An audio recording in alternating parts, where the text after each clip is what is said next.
आम्ही काल सकाळी 10 वाजल्यापासून उपोषणाला बसलो होतो. सदर ह्या स्कीमवर 2 वर्षापासून आमची प्रधान सचिवाकडे एक फाईल पेंडिंग होती.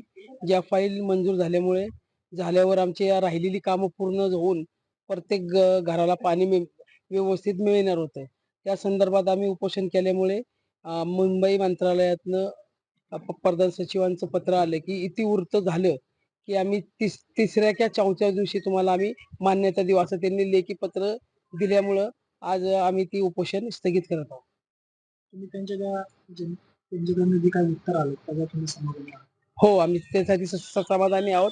त्यांनी लेखी उत्तर दिलेलं आहे आणि तसं आम्ही बी आमचं लेखी उत्तर दिलेलं आहे, की सदर 15 दिवसाच्या आत आम्ही आमची ही मागणी मान्य नाही केली व इतिवृत्त येऊन जर मंजूर नाही केली, तर आम्ही आमचं 15 दिवसानंतर परत उपोषण चालू करणार.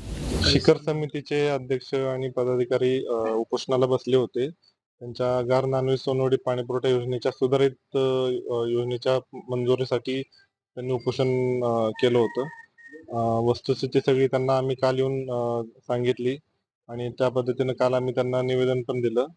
त्यांनी त्यांचं उपोषण स्थगित करावं, कारण की हा विषय माननीय मंत्रिमंडळ बैठकीत चर्चा झालेली आहे सुधारित योजनांबाबत आणि त्याच्या बैठकीच्या इतिवृत्तात जसे जी निर्देश येतील त्याप्रमाणे पुढील कारवाई पाणीपुरवठा विभागामार्फत आणि वित्त विभागामार्फत होणार आहे. त्यामुळं ती सगळी वस्तुस्थिती त्यांना सांगितल्यानंतर त्यांचं समाधान झालं आणि त्या अनुषंगाने त्यांनी त्यांचं उपोषण आज स्थगित केलेलं आहे आणि त्यासाठी मी त्यांचं अभिनंदन, धन्यवाद करतो.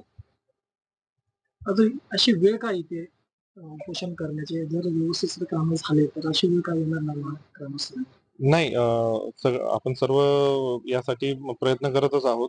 प्रोसेस मोठी आहे आणि त्याच्यात म्हणजे फाईल सगळीकडे मंजुरी होत आपण शेवटच्या टप्प्यात आहोत आणि ही फाईल लवकरच मंजूर होईल याच्याबद्दल सगळी त्यांना माहिती आम्ही दिलेली आहे. पण नागरिकांच्या समस्या खूप असतात, परंतु अधिकारी कर्मचारी त्याच्यावर त्यांचं समाधान करत नाही. पण अशा बातम्या लागल्यानंतर त्याच्यानंतर सरकारला जाग येते, असं का होतं? नाही, आम्ही वेळोवेळी त्यांना आम्ही सहकार्य करतच आलोत. आम्ही कंटिन्यूअस त्यांना अवेलेबल असतो प्रत्येक गोष्टीसाठी.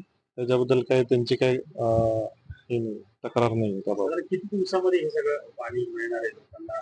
पाणी सध्या चालू आहे. त्यांना वाढीव वितरण व्यवस्थेसाठी वगैरे जी योजना पाहिजे त्यासाठी आपण हे सगळे प्रयत्न करतो. पाणी सध्या आपण चालू आहे, पण सगळ्या एरियाला कव्हरेज होत नाहीये. त्याच्यामुळं आपण वाढीवसाठी आपण प्रयत्न करतो. साधारण किती दिवसाचा अल्टिमेटम दिला त्यांनी?